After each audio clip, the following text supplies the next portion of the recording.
ശബരിമല സ്വർണ്ണ കവർച്ചയുമായി ബന്ധപ്പെട്ട് മറ്റൊരു പ്രധാനപ്പെട്ട അപ്ഡേറ്റ് ഹൈക്കോടതിയിൽ നിന്നും വരികയാണ്. മുൻ അഡ്മിനിസ്ട്രേറ്റീവ് ഓഫീസർ എസ് ശ്രീകുമാറിനും അതോടൊപ്പം തന്നെ ദേവസ്വം ബോർഡ് മുൻ സെക്രട്ടറി എസ് ജയശ്രീക്കും ജാമ്യമില്ല. ഇരുവരുടെയും മുൻകൂർ ജാമ്യാപേക്ഷ ഹൈക്കോടതി തള്ളിയിരിക്കുന്നു.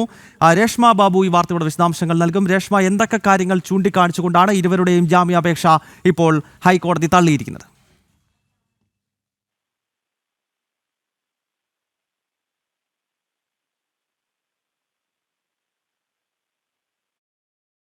ശബരിമല സ്വർണ്ണ കവർച്ചയുമായി ബന്ധപ്പെട്ട് വളരെ സുപ്രധാനമായൊരു നീക്കം ഇപ്പോൾ ഹൈക്കോടതിയുടെ ഭാഗത്ത് നിന്ന് ഉണ്ടായിരിക്കുകയാണ്. മുൻ അഡ്മിനിസ്ട്രേറ്റീവ് ഓഫീസർ എസ് ശ്രീകുമാറിൻ്റെയും ദേവസ്വം ബോർഡ് മുൻ സെക്രട്ടറി എസ് ജയശ്രീയുടെയും മുൻകൂർ ജാമ്യാപേക്ഷ ഹൈക്കോടതി തള്ളിയിരിക്കുന്നു.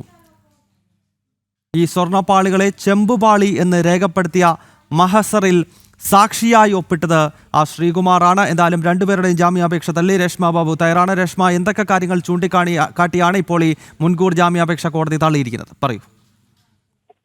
ഗൗതം, അതായത് ഈ സ്വർണ്ണപ്പാളി കൊണ്ടുപോകുന്നതുമായി ബന്ധപ്പെട്ട് മോട്ടറിലടക്കം ചെമ്പുപാളി എന്നുള്ള രീതിയിൽ രേഖപ്പെടുത്തി എന്നുള്ളൊരു കുറ്റമായിരുന്നു മുൻ അഡ്മിനിസ്ട്രേറ്റീവ് ഓഫീസറായിരുന്ന ശ്രീകുമാറിനെതിരെ ഉന്നയിച്ചിരുന്നത്.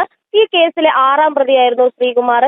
മുൻകൂർ ജാമ്യാപേക്ഷയിലടക്കം ഉന്നയിച്ച വാദഗതി എന്ന് പറയുന്നത് ഈ മുൻ എക്സിക്യൂട്ടീവ് ഓഫീസറാണ് ഇത്തരത്തിൽ മഹസറിൽ ഒപ്പിടാനായിട്ടുള്ള പ്രേരണ ആക്കിയിട്ടുള്ളത്. അതുകൊണ്ട് തന്നെയാണ് താൻ അത്തരമൊരു നടപടി സ്വീകരിച്ചെന്നുള്ളതായിരുന്നു. എന്തായാലും മുൻകൂർ ജാമ്യം അനുവദിക്കാനാകില്ല എന്നുള്ള നിലപാടിലേക്ക് ഹൈക്കോടതി എത്തുകയും ശ്രീകുമാറിന്റെയും ജയശ്രീയുടെ മുൻകൂർ ജാമ്യാപേക്ഷകൾ ഹൈക്കോടതി സിംഗിൾ ബെഞ്ച് തള്ളുകയുമായിരുന്നു. ജയശ്രീ മുൻ ദേവസ്വം ബോർഡ് സെക്രട്ടറിയാണ്. ജയശ്രീക്കെതിരായിട്ടുള്ള കുറ്റം എന്ന് പറയുന്നത് ജയശ്രീ ഈ കേസിൽ 4ാം പ്രതിയാണ്.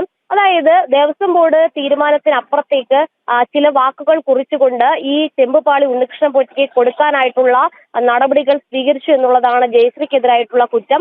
എന്തായാലും ഇരുവർക്ക് മുൻകൂർ ജാമ്യം നൽകാനാകില്ല എന്നുള്ളൊരു തീരുമാനത്തിലേക്കാണ് ഹൈക്കോടതി എത്തിയത്. കാരണം ഇത് ഹൈക്കോടതിയുടെ മേൽനോട്ടത്തിൽ നടക്കുന്ന ഒരു കേസാണ്. പ്രത്യേക അന്വേഷണ സംഘം അന്വേഷണം നടത്തുന്ന കേസാണ്. അത് മാത്രമല്ല, ഇതിന്റെ എല്ലാ വശങ്ങളും പരിശോധിക്കേണ്ടതുണ്ട്. ആ ഒരു സാഹചര്യത്തിൽ തന്നെ ഇതിന്റെ അന്വേഷണത്തിന്റെ പുരോഗതിക്ക് ഇരുവരുടെയും കസ്റ്റഡിയിൽ ചോദ്യം ചെയ്യേണ്ടത് അനിവാര്യമാണെന്ന് വിലയിരുത്തിക്കൊണ്ട് തന്നെയാണ് ഹൈക്കോടതി ഇവരുടെ മുൻകൂർ ജാമ്യാപേക്ഷകൾ തള്ളിയത്. ജയശ്രീ പക്ഷേ ആരോഗ്യപരമായിട്ടുള്ള ചില പ്രശ്നങ്ങൾ തനിക്കുണ്ടെന്നും അറസ്റ്റ് ചെയ്യപ്പെടുമെന്ന ഒരു ഭയമുണ്ട്. അതുകൊണ്ട് തന്നെ തനിക്ക് മുൻകൂർ ജാമ്യം നൽകണമെന്നുള്ളതായിരുന്നു ജയശ്രീയുടെ വാദം. നേരത്തെ ഇരുവർക്കും അറസ്റ്റിൽ നിന്നുള്ള ഒരു പരിരക്ഷ ഹൈക്കോടതി താൽക്കാലികമായിട്ട് നൽകിയിരുന്നതാണ്. എന്തായാലും അന്തിമമായിട്ട് ഇവരുടെ മുൻകൂർ ജാമ്യാപേക്ഷ ഹൈക്കോടതി സിംഗിൾ ബെഞ്ചാണ്, ജസ്റ്റിസ് ബദറുദ്ദീന്റെ ബെഞ്ചാണ് തള്ളിയിരിക്കുന്നത്. ഗൗതം, ശബരിമല സ്വർണ്ണ കവർച്ചയുമായി ബന്ധപ്പെട്ട് ഇപ്പോൾ രണ്ടുപേരുടെ ജാമ്യാപേക്ഷ, എസ് ശ്രീകുമാറിൻ്റെയും എസ് ജയശ്രീയുടെയും ജാമ്യാപേക്ഷ കേരള ഹൈക്കോടതി തള്ളിയിരിക്കുകയാണ്. വിശദാംശങ്ങൾ പങ്കുവച്ചത് രേഷ്മ ബാബു.